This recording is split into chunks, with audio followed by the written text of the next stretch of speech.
Down to the wire in the primary races.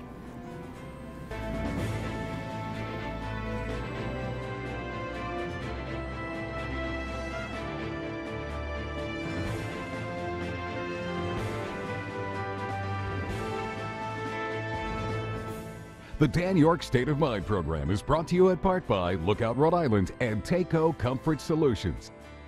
Lieutenant Governor Dan McKee is in the House tonight. We're en route to our last full week, and even, you know, I mean, call it a full week because we had Labor Day yesterday, right? But the politicians, the campaigners, and their staffs don't recognize work days from holidays, from weekends, because it's a full court press. We hope to have Aaron Regenberg on, his Democratic opponent, by the end of the week. We have made the emails and whatever communication is necessary formally to the campaign. So if you see Aaron around, tell him we're holding the show to the end of the week, till tomorrow. I mean, it's just so much we can do. You know, it's not often that I have you help produce the show, you know, but I want everybody to know that it's equal opportunity around here. So we'll get to Lieutenant Governor in just a moment. In the meantime, a little bit of expected chaos in Washington today as the Senate has its hearing. Here's a headline on the Kavanaugh hearings. And the Democrats are not very happy, and Senator Blumenthal from Connecticut was one, and Senator Whitehouse another, all arguing about process. Well, it's a motion, Mr. Chairman. To go into executive session, motions would not be proper at this time. Mr. Chairman, it's a pending motion before the committee.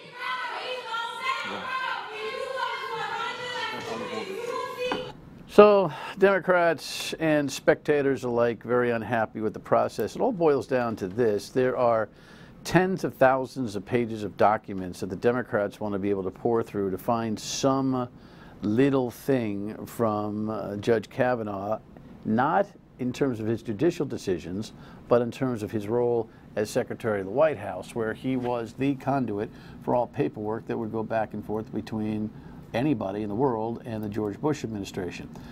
Executive privilege has been claimed by this White House for those papers, and I see where those arguments can be made. I think what we have here are the Democrats who know they're outnumbered.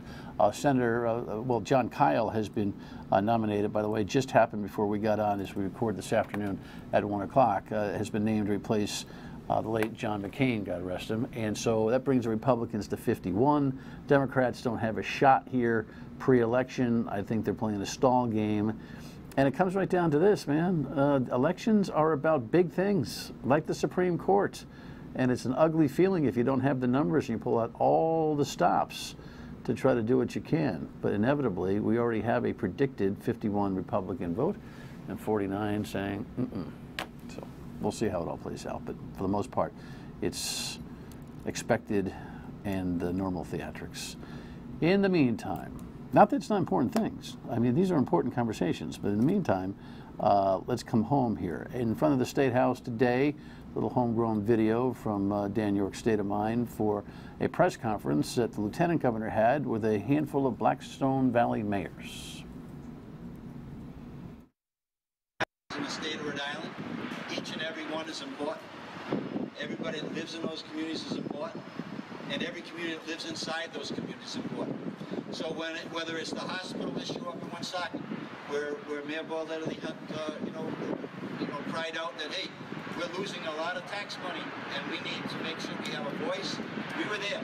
Whether it's the Poor Sox there in terms of the Pawtucket Red Sox, we still say today, right now, leave the resources on the table that we put on the table to keep the Poor Sox here so that city of Pawtucket can revitalize their downtown. I still stand firmly and strongly on that. You know, it's interesting. Welcome. Good to see you, my friend. The argument that you're making, and we'll talk about the mayors and the gathering here in a moment, but the argument that you're making about Pawtucket is a really interesting one. You would like to see the state keep on the table the same amount of money that it wouldn't bond, or that it voted to bond, or send the redevelopment authority to, I don't know. The original Senate, $23 million from the state, got lost in the shuffle up 146 to Worcester. What are you trying to say? What I'm saying is that we were willing to invest money to help a community like Pawtucket revitalize its economy and its downtown. you don't do anything that wouldn't make sense. But at the same time, we should be making a commitment to the state that say, we were willing to put resources on the table to keep the Poor Sox here, to benefit Pawtucket, the Blackstone Valley, and the state of Rhode Island. We should recommit that those dollars are still available for a project that could replace what the Poor Sox represented in the city of Pawtucket.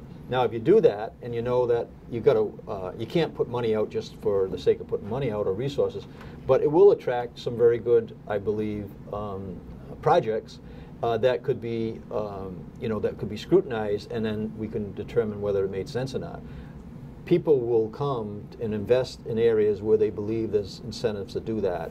We put those incentives on the table for Pawtucket. We shouldn't just remove them, and then all of a sudden now, the city of Pawtucket's holding the bag. Well, I understand the spirit of your suggestion there, but I just don't know how the logistics of that work, right? The governor ran to the Irish Wake that you attended in Pawtucket last week, 2 weeks ago. The Paw Sox didn't make Pawtucket. Pawtucket made the Paw Sox. We're going to continue to do the right thing by Pawtucket. And I expected her to say those things. You've been more specific, saying, listen, there was a dollar amount. But with all of the strife over taxpayer crying about public-private partnerships and the like, I think it's just a hard argument to make. No, I don't think yours is a hard argument to make. No, I'm not saying I don't have a spiritual I'm not saying put a argument signed against check on the table. Right. What I'm saying is put the political capital that we all have in respective offices on the state level. Let's put the political capital on and repeat what I'm saying. If those funds, those resources will be available to an appropriate development for the city of Pawtucket. You're part of a brethren, six mayors there. 6 mayors there today? 6 mayors there today. Lisa Baldelli Hunt, part of the the political brethren, remember, there's Republicans that we've been working with. But everybody feels Don Grebian's pain, right, with the loss of this Paw Sox project. If you were in a position as governor, would you have done anything differently? Well, I think that I would have. I think that we fell short a little bit in terms of the fact that we should have been very vocal from the very beginning, especially when the Senate had passed its bill, to make sure that the team knew that they were welcome, and to really support in a real strong way that the House needed to act more quickly than they did. In the end, the product that they had was questionable, but at least it was doable in my opinion, if you were smart about it. But yeah, I think we should have been all hands on deck, and that's what I'm asking for now. What I'm asking is, look, if it's not the Poor Sox, it doesn't have to be the Poor Sox to revitalize a community. Communities are revitalized by good investments that bring in good jobs. What I'm saying right now is instead of waiting for something to happen, why not put the political capital on the table? You find it frustrating, just reflecting on the role of Lieutenant Governor, seeking re-election. Listen, there's some tangible things, and we'll talk about it over the course of the show here, that you've accomplished. You've saved some taxpayers some money, there's no doubt about that.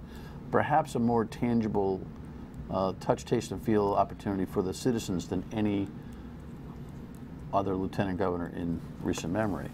But it's got to be frustrating to sit in that job that's not tied to the governor's office per se, and see big projects like the Paw Sox thing go down the dumper, and not really be able to engage it. Well, it is. There's no question about that. But that would be true if I was a mayor of another community and knew that Pawtucket, this was a really important project for them, and it didn't happen. Yeah, it is frustrating. I can tell you that probably for the first time since I've been lieutenant governor that I actually was angry about something that I thought that we let something slip away. But I got over that real quickly, and that's why what I'm saying is, look, let Pawtucket know that those resources are available if the right project comes down the line. Do you think the state will get over it real quickly? Yes, I do. I kind of do. I think it's a shame that we are still attaching the 38 studios to a project like that. I hope that we can put that behind us, because I think that played into it. There was a number of factions here. The public-private partnership, like you talked about earlier. There's a reluctance to do that. Yet we have examples all over the state where we have done public-private partnerships and they've worked out very well. And that's what I'm saying that we need to do. You know, let's make sure that Pawtucket has, you know, understands they have those resources available to them, and then let's see what we can bring in terms of, and let's do better than the Fort Sox if we can. So what's the symbolism involved in the Blackstone Valley mayors being there? Well, it's a reflection that most of our mayors come from Blackstone Valley, right? So if you look at the communities around the state of Rhode Island, there's mostly town managers that are in other places, or there might be Republicans sitting there. So we've worked with all 39 cities and towns. That question was asked today at the press conference. I said, look, off the record or on the record, go and talk to any municipal leader out there. Have I been there, and do they want me to stay? And I think that the overwhelming majority of your leaders will answer yes. So the significance there is that that Blackstone Valley and North Providence and Johnston, that are not technically part of Blackstone Valley, but they're in the northern part of the state, have a voice, and they know it, and they want to keep it, and me. And I want to be certainly representing their communities in a significant way, just like the Poor Sox or the Citizens Bank issue, or I think is a big story right now is the Landmark Hospital, which has gone from a for-profit to a non-profit, and Mayor Baldelli Hunt was there, and I referenced that in the press conference today. We need to be all over that to make sure we're protecting the taxpayers up there in Woonsocket. All right, when we come back, we'll talk about some of the issues that Dan McKee is known for, and sometimes it brings a little bit of political turbulence, evidence of that when we come back. Stay with us.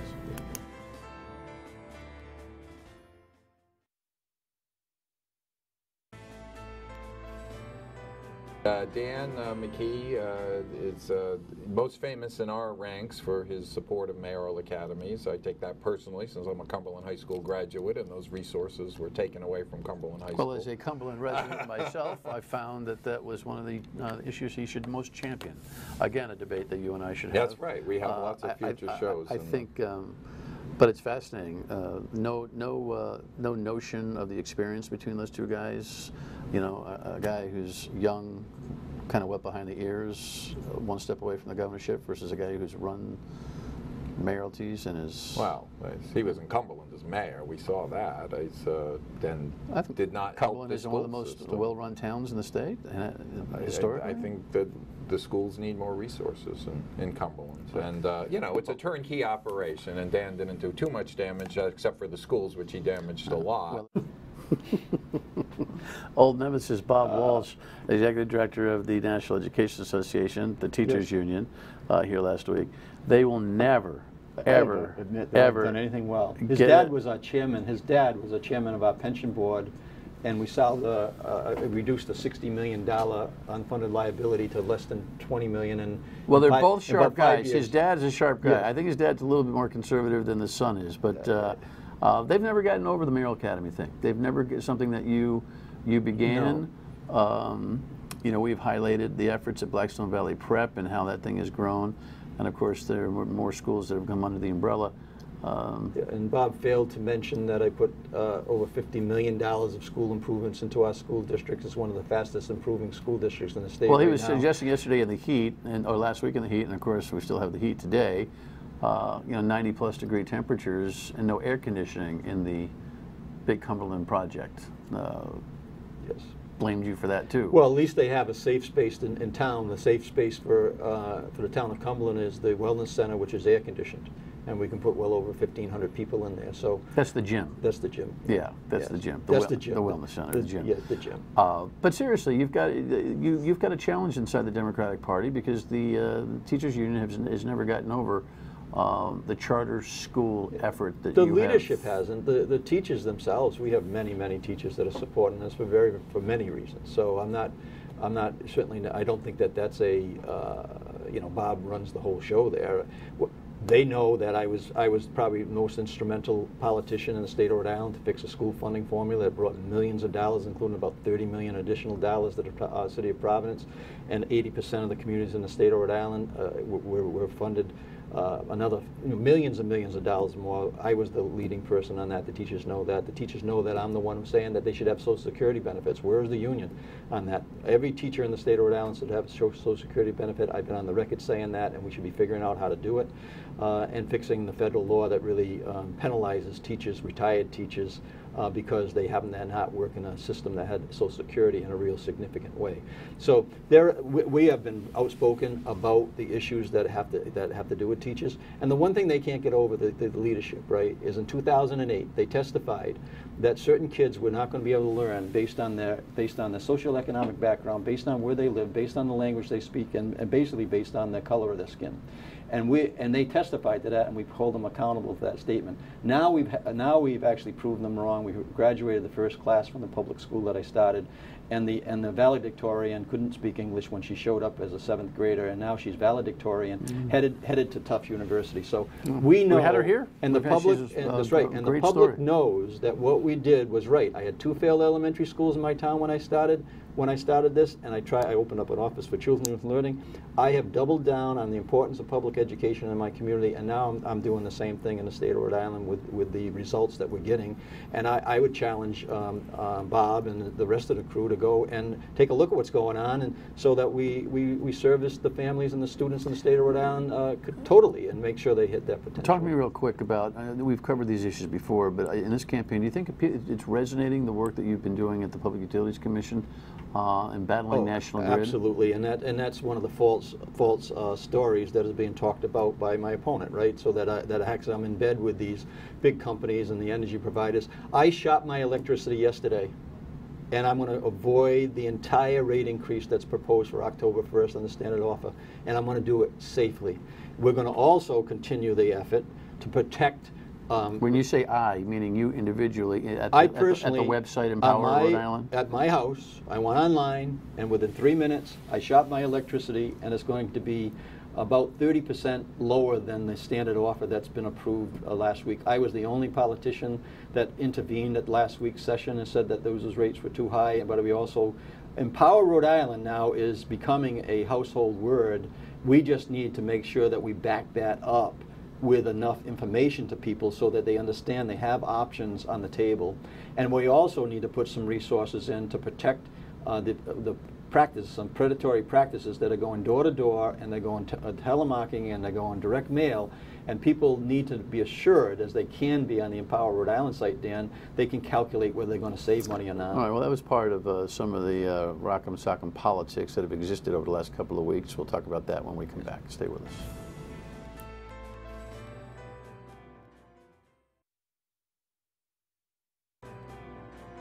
Again, Aaron Regenberg, state representative, and the other candidate in the Democratic primary. And I'll mention one more time that we've tried to reach out to Aaron for this final week to bring him in here. He's more than welcome to come.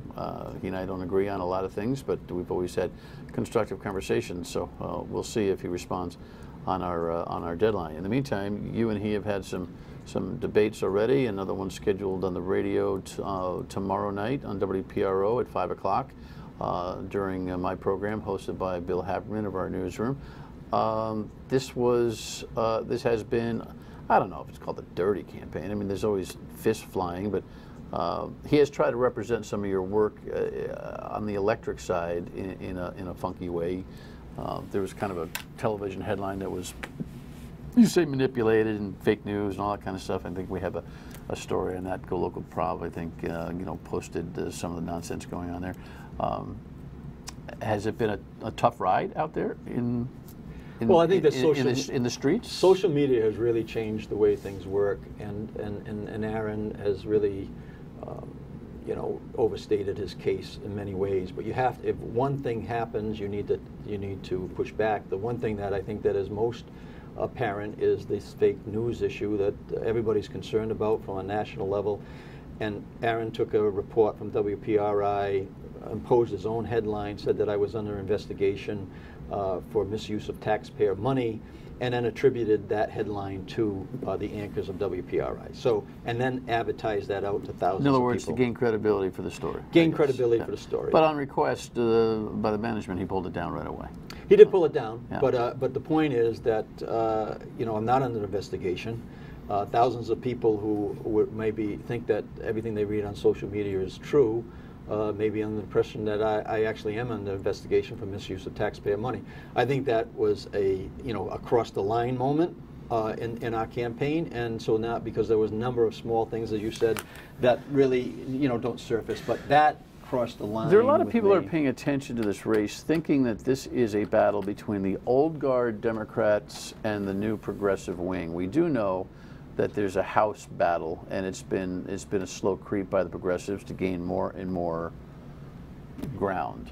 Do you see it that way? Well, Aaron's trying to paint me as the old guard, but remember I got elected in 2014 without any state endorsements, without any union endorsements, and I ran as a New Democrat, and I've stayed consistent. I think today I mentioned it when the mayors were there. Look, all those mayors stood with me 4 years ago. All those mayors stood with me today because I'm the same person I was 4 years ago. So I see what's happening nationally, and I think that, as I mentioned many times, I said there's plenty of room. My battle is not with the progressives. My battle is with a person that doesn't have the experience to run the state of Rhode Island, and he would support legislation that he put in there that actually would put Rhode Island at a real fiscal risk. Do you think there's a likelihood that the winner of this lieutenant governor's race could end up as governor in the next 4 years? I can only tell you that I chaired the National Lieutenant Governors Association a year ago.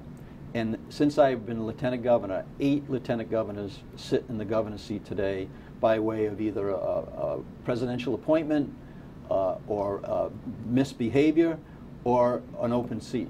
So lieutenant governors become governors, and the public needs to know that. And when you have the experience I've had, not only working in a nonprofit with Boys and Girls Club, work in business, and as a successful mayor that Bob Walsh doesn't want to give me credit for, but we did take it from a 5-point downgrade to an 8-point upgrade, 8 upgrades while I was there, to a AA standard. So we did a great deal of work, and I had really good people behind me. So the answer to the question is we should be concerned about that. And when somebody who doesn't have the experience that I just outlined to myself proposes legislation, we need to take it serious. The single-pay health care is one of those issues. Vermont said no because it was going to double-digit. That's income, one of his ideas, Aaron. And he said he's proud of it. Well, that's going to. Vermont had to say no to a single-pay health care, which is standalone, one state actually operating a single-pay health care. Is this your last hurrah, or is there more Dan McKee to come in this re-election bid for lieutenant governor? Well, right now it's I'm running for lieutenant governor. I do answer that question by saying someday I could run for governor, but not today. Well, that's obvious. Final thought, 20 seconds on why you should be reelected. Yeah, so we want to keep the work that we're doing. All right, it's a very small business advocacy, long-term health care, Alzheimer's research, working with veterans, and then the other thing that we're doing in our office is that we actually answer the phone. So I'm one of the few state offices that answers the phone. You call our office, you got an issue, we direct you in the right position, we tell you whether we can help you or not, and we have helped hundreds of people in the state of Rhode Island since we've been, since I was elected and sworn in 2015. All right, we'll wish you the best of luck on primary day, and we'll catch up with you soon. Dan McKee, yes. Lieutenant Governor, looking for re-election. Yeah, you'll have to be there election night. You were the only one that showed up 4 years ago. I'm around election night. Yes. Stay with us.